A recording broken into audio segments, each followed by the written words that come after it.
Hope you're having a good day today. Thank you for joining me. We are going to be looking in Daniel once again.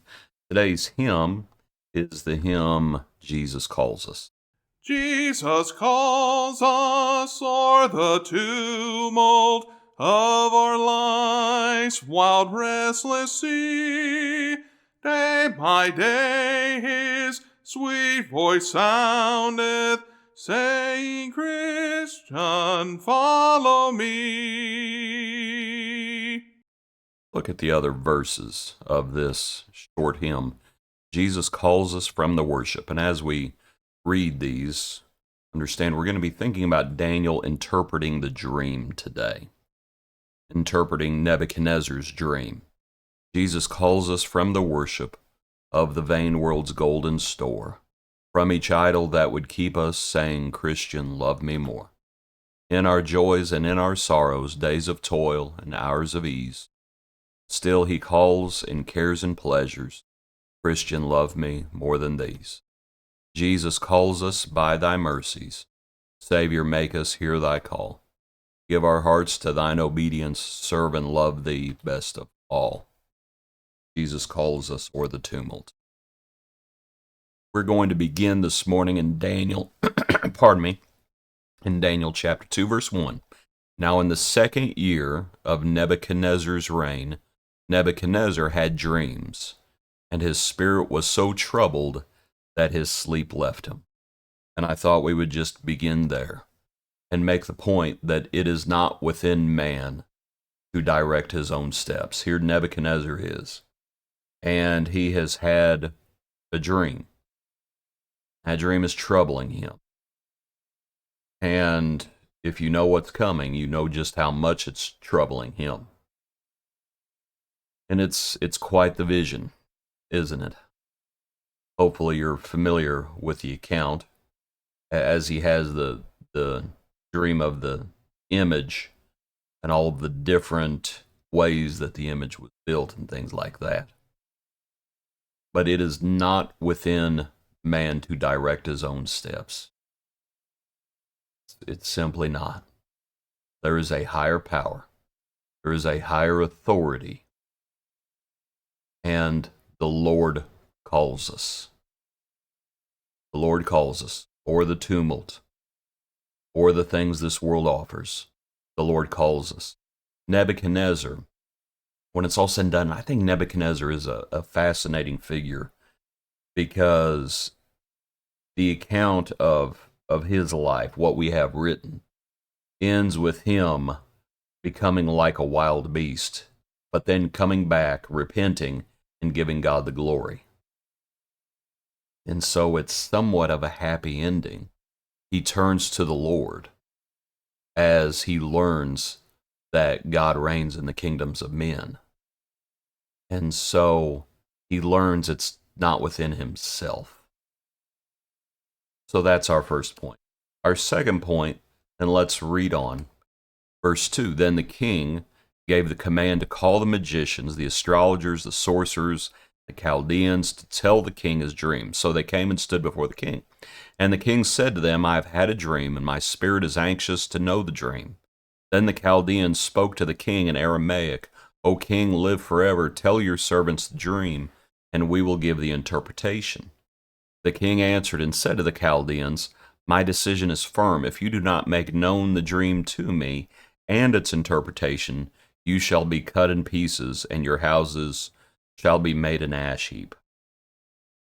And you can tell the king, who is pretty wise here, calls these individuals, the magicians, the astrologers, sorcerers, fortune tellers. And he wants to know the interpretation of the dream, but he has a test. He wants them to tell him the dream and the interpretation. And all of those individuals say, we can't do that. Why don't you tell us the dream, and we'll tell you the interpretation. And Nebuchadnezzar says, no, that's not how this is going to work. If you're legit, tell me the dream and the interpretation. And of course, they're not able to do it. And an edict goes out and it looks like people start dying, is what ends up happening. Let's look at the account, but before we look at it, we'll make this point. It is not within, concerning the direction of our steps, it is not within us. That's our first point. It is not within man's wisdom either. It's not within man's wisdom. That's what these astrologers are. This is, this is pagan ways, ungodly ways, just deceitful ways.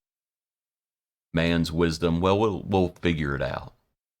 No, the Lord calls us. The Lord calls us. And that's what Daniel's going to say. The interpretation belongs to God, because he's the one, frankly, who sent the dream. So let's look at our account to make another point. So, what ends up happening, of course they don't. The sorcerers and all those, they're not able to, like we said. And Nebuchadnezzar, verse 8, I know for certain you would gain time, but you see my decision is firm. They say, there's not a man on earth who can tell the king's matter. Therefore, no king, lord, or ruler has ever asked such things of any of us. And the king's very angry and very furious. He gives the command to destroy all the wise men of Babylon, so the decree goes out. And eventually, the one who carries the decree comes to Daniel. Daniel wants to know what's going on. And he asks for a little time so that he can make prayers, supplications to the Lord. So he goes to his house, makes the decision known to Hananiah, Mishael, Azariah, his companions, that they might seek mercies from God. Then the dream is revealed to Daniel in the interpretation. He praises the Lord for all of these things. He comes to Arioch, the messenger, saying, let me speak to the king. The king says, are you able to make known to me the dream? And there's a God in heaven who reveals secrets. What God tells him. Jesus calls us for the tumult. So now we get into the interpretation of the dream and the image. You have the head of fine gold, all of these things. Its legs of iron, its feet of iron, partly of clay. The iron and the clay and the bronze, the silver and the gold were crushed together and became like chaff from the summer threshing floor. All these things. And now we have the interpretation. This is the dream. We will tell the interpretation of it before the king.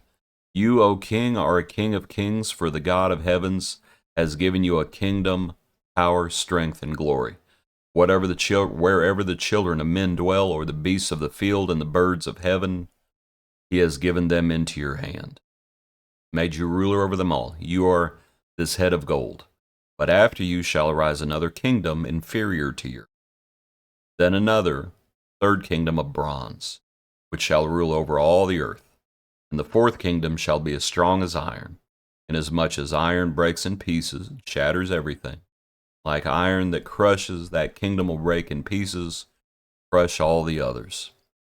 For as you saw the feet, toes, partly of potter's clay and partly of iron, the kingdom shall be divided. Yet the strength of the iron shall be in it, just as you saw the iron mixed with ceramic clay. The toes of the feet were partly of iron, partly of clay. So the kingdom shall be partly strong, partly fragile. You saw iron mixed with ceramic clay. They will mingle with the seed of men, but they will not adhere to one another, just as iron does not mix with clay. And then in the days of these kings, the God of heaven will set up a kingdom which shall never be destroyed, and the kingdom shall not be left to other people. It shall break in pieces, and consume all those kingdoms, and it shall stand forever. Inasmuch as you saw that the stone was cut out of the mountain without hands, that it broke in pieces, the iron, the bronze, clay, and the silver, and the gold, the great God has made known to the king what will come to pass after this. The dream is certain, and its interpretation is sure. It's all about the kingdom. It's all about the kingdoms. And the kingdoms will pass one by one. But in the days of that last kingdom, In the days of that kingdom, God is going to establish another kingdom. That kingdom will never fall. The kingdoms of men will fall. But God's kingdom that he's going to establish, and it's speaking about the church. That's what it's speaking about. It's not speaking about some kingdom that does not exist today. It's talking about in the time of the Roman kings, time of the Roman Empire. Right? So what he tells Nebuchadnezzar is, after you, there's going to come another kingdom. We'll talk about the writing on the wall in future studies. Then Darius is coming. The Medes and the Persians are coming. And then the Greeks are coming. Alexander the Great. But Alexander the Great is going to die without an heir. And his kingdom is going to be divided up into however many smaller kingdoms. And then Rome's going to ascend. But eventually Rome's going to fall too. But in the time of Rome, the Lord's going to establish his kingdom. All that's to say this. Jesus calls us o'er the tumult of our life's wild, restless sea. Day by day his sweet voice soundeth, saying, Christian, follow me. Jesus calls us from the worship. We know what Nebuchadnezzar is about to do, about to build an idol of the vain world's golden store, from each idol that would keep us, saying, Christian, love me more. In our joys and in our sorrows, days of toil and hours of ease, still he calls in cares and pleasures, Christian, love me more than thee. Give our hearts to thine obedience, serve and love thee best of all. Lord calls us. Appreciate you. Hope you have a good day. Join us tomorrow for another portion of our daily praise.